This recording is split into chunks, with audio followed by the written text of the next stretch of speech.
I want to talk to you today about why I wrote Heathenism for Thinkers. And I wrote the book, it's a follow-up to Heathenism for Adults.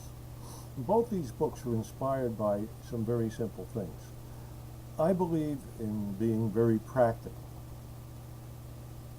That includes practical not only in living, but practical in my beliefs and my ideals. I'm intelligent enough, I'm quite intelligent actually, you can see in the world around me in science and such, knowing things that are facts here that I have to reconcile with my spiritual beliefs. When you do a little thinking, you can see where the correlations are. But this idea of thinking and the idea of heathenism as a thinking religion, a religion for thinkers, hasn't caught on a lot because we have a lot of people who they're very loud, and I don't think they speak for all of us or even anywhere near a majority of us. But they're very much into the past. They want to develop the religion of the past. They're using old lore, and they treat this old lore like it's written in stone, when actually it's just fragments, bits and pieces, much of it recorded by people who are adversarial to heathenism. And these people half understand what happened in the past, and don't seem to get the idea that the ways of the past will not work today. Humankind has progressed tremendously in 1,000 years. And many of the things that were accepted, were common, were useful at that time, would be considered problematic today. You know, they talk about holmgang and duels. Dueling was not even popular then. And the general consensus among people of all times, most people thought that dueling was foolish. You know, things like that. Trial by ordeal doesn't work anymore. Psychologically, we have changed over the years. It's no longer a practical way to do things. Many of these old ways just can't stand up. And we have to live in this time where we are now. As an example of the lore being perverted, you see a lot of attacks against Loki, especially in the Ragnarok myth, and the myths leading to that. Loki, there are hints, and you can find in various other ways, was a very popular deity. He was very well liked. He was a lot of fun. So how does he get to being so much like the Christian devil or worse? Well, obviously, Christianity put on a full court press to demonize him because he was popular. He was very much a challenge to them in a way that Odin and Tyr were not. Loki really put the brakes to things, so they went out of their way to can this guy. And people don't see that. They're so busy accepting these old myths as they are, as they're recorded, they don't think it through.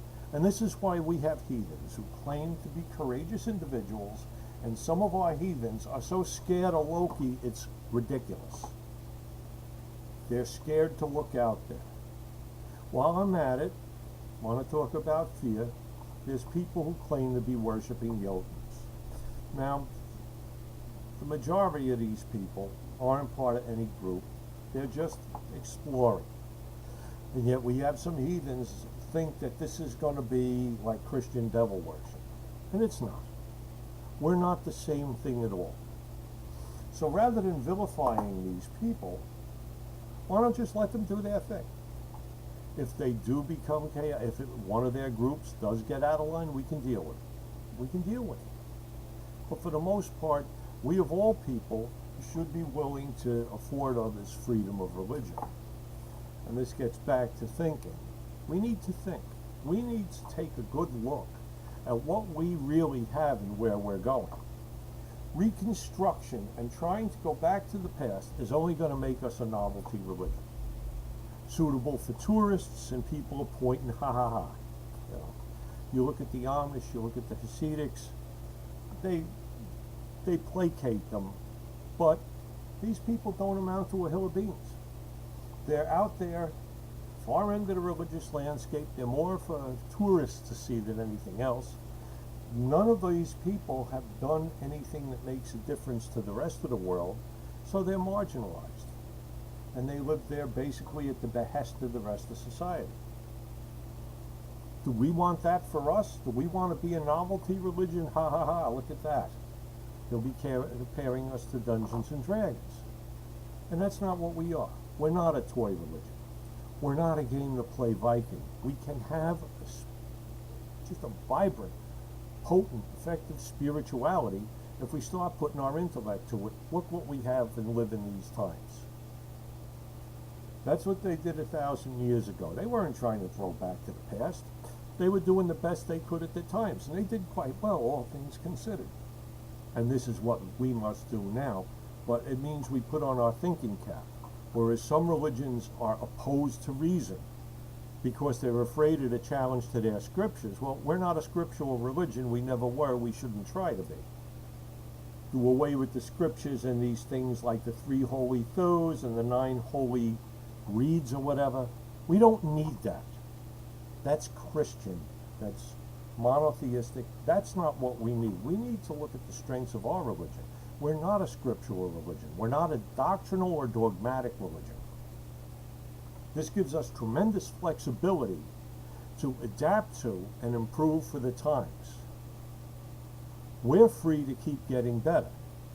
We're free to use everything the world gives us at this time.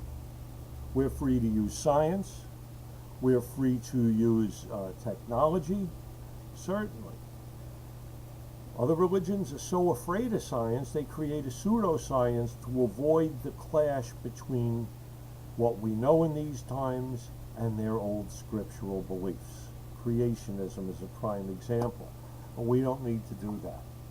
So as a result, I wrote first Heathenism for Adults and later Heathenism for Thinkers, for those of us who want this religion to be a vital part of our lives, not only in these times but in the future.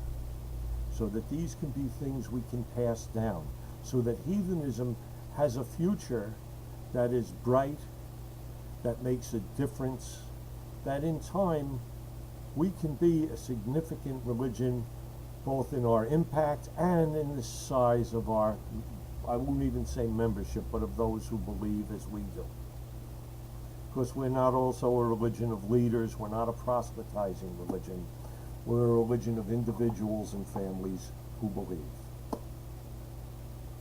I strongly suggest, if you want to get ready for 20th century heathenism, for making heathenism the vital force it can be for the future, Heathenism for Adults,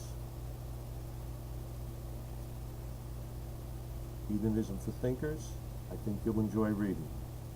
So stop by and pick up a copy. They're not all that expensive. Thank you for your time. Have a good one.